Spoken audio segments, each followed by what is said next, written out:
स्थिती असंच राहणार आहे. पाऊस दरवर्षी 7 जूनला येणारच नाही, फक्त थोड्या भागात पडेल. पण खरीप पेरणी मात्र 14 आपलं जूनच्या शेवटच्या आठवड्यात होणार.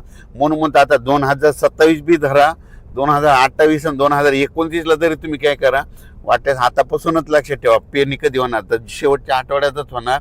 आणि यावर्षी तशीच परिस्थिती.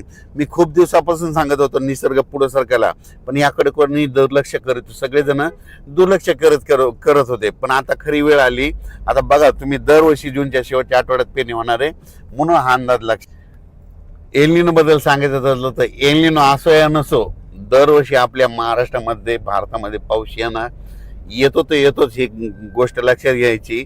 तर तुम्ही बघायचं झालं तर बघा, आता 21 तारखेपासून पुन्हा पाऊस सुरू झाला की हे सगळं बंद होतं, एल निनो बंद होतं, सगळंच बंद होतं.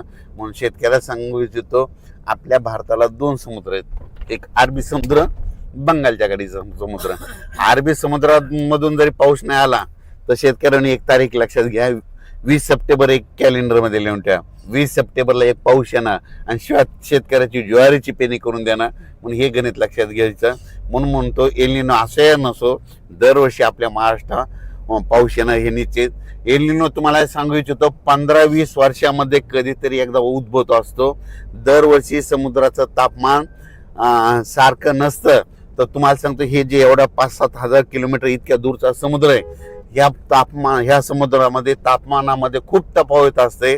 1-2 किलोमीटर, 10-10, 20-20 किलोमीटर तापमानामध्ये गरम गार पाणी होत असतं. म्हणून असतो एल निनो असं येण्याचं दरवर्षी आपल्या महाराष्ट्रात पाऊस येणार हे निश्चित धरायचं. यावर्षी देखील येणार आहे, फक्त जेमतेम पडणार आहे, सरासरी इतका पडणार आहे, पण परतीचा पाऊस जास्त पडणार आहे. म्हणून हा अंदाज लक्षात घ्यायचा. आणि खूप प्रसारमाध्यमातून शेतकरी खूप घाबरत आहेत. शेतकऱ्यांनो, जूनमध्ये पहिल्यापासून म्हटलं तर कमी पाऊस पडणार आहे, जुलैमध्ये जास्त पडणार आहे, ऑगस्टमध्ये थोडाफार कमी राहील, पण सप्टेंबर ऑक्टोबर परतीचा पाऊस जास्त राहणार आहे.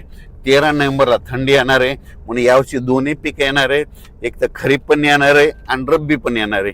खरीप कशामुळे चांगलं येणार आहे, खरीपमध्ये जेमतेम पाऊस असला, थोडा कमी असला की ट्रेस भेटल्याच्या नंतर पिकाला फुलं लागतात, फुलं लागल्याच्या नंतर शेंगात रूपांतर होतं. त्याच्यामुळे खरीपाचं पीक चांगलं येणार आहे. आणि त्याच्यानंतर रब्बी पीक कशामुळे येणार आहे, कारण की खरीप आणि रब्बीचा निवाडा करणारा जो पाऊस आहे, ते एक पाऊस काय होतं, ऑक्टोबर म्हणजे परतीचा पाऊस पडणार आहे, त्याच्यामुळे ते निवाडा करणारा ते परतीचा पाऊस जास्त पडणार आहे. त्याच्यामुळे रब्बीचं पीक चांगलं येणार आहे. म्हणून शेतकरी हिताचं यावर्षी साल आहे, म्हणून हे लक्षात द्यायचं. अफवेला बळी पडू नका. आणि यावर्षी पाऊस पडणार आहे. धन्यवाद.